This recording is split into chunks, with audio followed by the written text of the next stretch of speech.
So hi guys, welcome to my channel. আজকে 28 তারিখ, world কাপে কুয়েত আর হংকংয়ের ম্যাচের 30-20 match abandoned without a ball notice.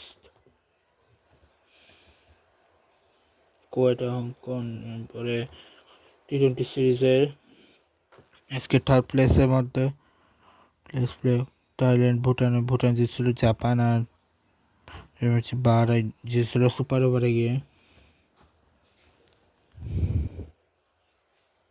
এরপরে হচ্ছে ইংল্যান্ড ম্যাচের নিকাশ সাগানা আনঅফিসিয়াল ম্যাচ। ওমেন ডাবাটা কি গেছে বলতেছে তারাই। আচ্ছা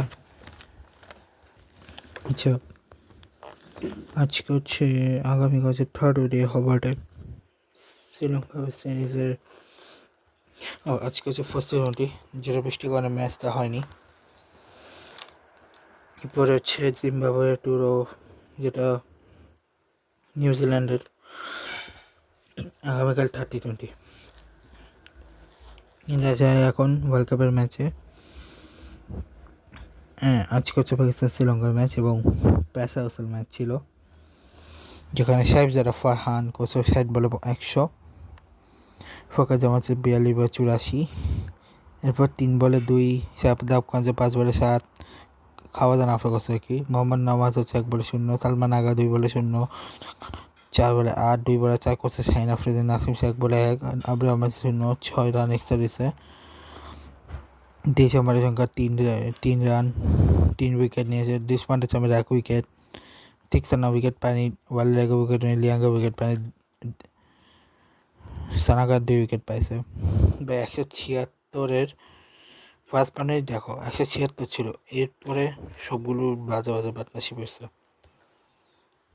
যেখানে এরপরে শ্রীলঙ্কা 207 করছে, যেখানে প্রাথমিক সংখ্যা 7 বলে 3, 15 বলে 26 করছে কামিল মিসানা, 4টা শ্রীলঙ্কা হচ্ছে 18 বলে 25, 23 বলে 58 করছে পাবন রত্ন নায়িকা, কামিল নবীন হচ্ছে 6 বলে 3, জেতিন লিয়াঙ্গা হচ্ছে 3 বলে 5 হচ্ছে 31 বলে 76, দুনি রয়্যাল লাগে 3 বলে 2, 9 রান হচ্ছে 61, টোটাল হচ্ছে 207 আর 6। এখানে Shaheen Afridi 1 wicket, Naseem Sheikh 1 wicket, Abu Ahmed 1 wicket, 3 wicket, তার উইকেট পায়নি, নওয়াজ 1 উইকেট, শাহরুখ খান উইকেট বানিয়েছে। উইকেটগুলো ছোট পার্টনারশিপগুলো এগুলো। তো এর হচ্ছে আজকের ম্যাচ। আর আগামীকালকে হচ্ছে Zimbabwe versus south Africa versus India match. কালকে ম্যাচ আবার ডিপেন্ড করবে লাস্ট সেমিফাইনাল, লাস্ট 2 দল কারা হচ্ছে। আর পাকিস্তান শ্রীলঙ্কার 2জন এলিমিনেট হয়ে আজকে এলিমিনেট হয়ে গেছে নিউজিল্যান্ড, সেকেন্ড টিম যারা সেমিফাইনাল কোয়ালিফাই করছে। থার্ড টিম অলরেডি কোয়ালিফাই ছিল, ফার্স্ট টিম এটা পাকিস্তান 7th পজিশন থেকে, সরি জিম্বাবুয়ে গতকালকে হারাতে জিম্বাবুয়ে ছিল মনে হয় 7th, 6 থেকে পাকিস্তান এলিমিনেট করছে। দেখা যাক কালকে 5th পজিশন থেকে কে এলিমিনেট হয়, ইন্ডিয়া না ওয়েস্ট ইন্ডিজ, কালকের উপর ডিপেন্ড করবে। আজকে ব্লগটাকে গুড বাই।